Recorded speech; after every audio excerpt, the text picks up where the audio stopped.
Sujith direction లో power star Pawan Kalyan గారి హీరోగా ఓజీ సినిమా రూపొందుతున్న సంగతి తెలిసిందే. అయితే సుజిత్ ఈ సినిమా కంటే ముందు సాహో సినిమాను డైరెక్షన్ చేశారు. ఈ సినిమాలో ప్రభాస్ హీరోగా నటించారు. ప్రభాస్ నటించినటువంటి సాహో సినిమాకు పవన్ కళ్యాణ్ గారి ఓజీ సినిమాకు సంబంధించి ఏంటా లింక్ అని ఆలోచిస్తున్నారా? అయితే ఈ వీడియో పూర్తిగా చూడండి. పవన్ కళ్యాణ్ హీరోగా సుజిత్ డైరెక్షన్ లో ఓజీ తెరకెక్కుతుంది. ఈ సినిమాను డివి విధానం నిర్మిస్తున్నారు. ఇప్పటికే చాలా భాగం సినిమా షూటింగ్ ని సుజిత్ కంప్లీట్ చేశాడు. శ్రీయారెడ్డి, అర్జున్ దాస్ ముఖ్య పాత్ర పోషిస్తున్నటువంటి ఈ సినిమాలో ఇమ్రాన్ హష్మి విలన్ పాత్రలో నటిస్తున్నాడు.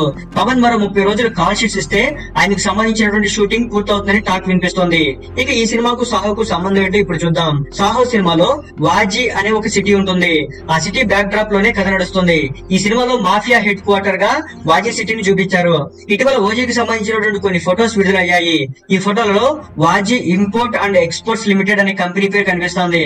దీంతో సాహో సినిమాకి ఓజీని కనెక్ట్ చేస్తున్నారంటూ నెటిజన్స్ సందేహాలు మొదలెట్టేశారు. సాహో స్టోరీతో కలిపి ఓజీని చెడగొట్టేలా ఉన్నాడంటూ కూడా కొంతమంది కామెంట్లు చేయగా, అసలు సాహో సినిమాతో ఓజీని ఎలా కనెక్ట్ చేస్తారంటూ నెటిజన్లు కామెంట్లు చేస్తున్నారు. మొత్తానికి స్టోరీ ఏది తెలియకపోయినప్పటికీ ఎక్కడో ఏదో ఒక చిన్న కట్ ను చూసి దాన్నే పరమావధిగా దాదే నిజం అనుకుని చెప్పేసి రకరకాల వార్తలు చూడడం స్ప్రెడ్ చేయడం జరుగుతుంది. ఇక్కడ విషయం ఏంటంటే ఇప్పటి వరకు ఈ సినిమాకి సంబంధించి ఎలాంటి పోస్టర్లు గానీ ఎలాంటివి ఏమి రిలీజ్ చేయకపోయినప్పటికీ కూడా ఈ సినిమా క్రేజ్ అనేది నెక్స్ట్ లెవెల్ లో ఉంది. సో దీంతో రకరకాల వ్యక్తులు రకరకాల నెగిటివ్ ప్రచారం చేసేవాళ్ళు నెగిటివ్ ప్రచారం చేస్తున్నారు, పాజిటివ్ గా ప్రచారం చేసేవాళ్ళు పాజిటివ్ గా ప్రచారం చేస్తున్నారు.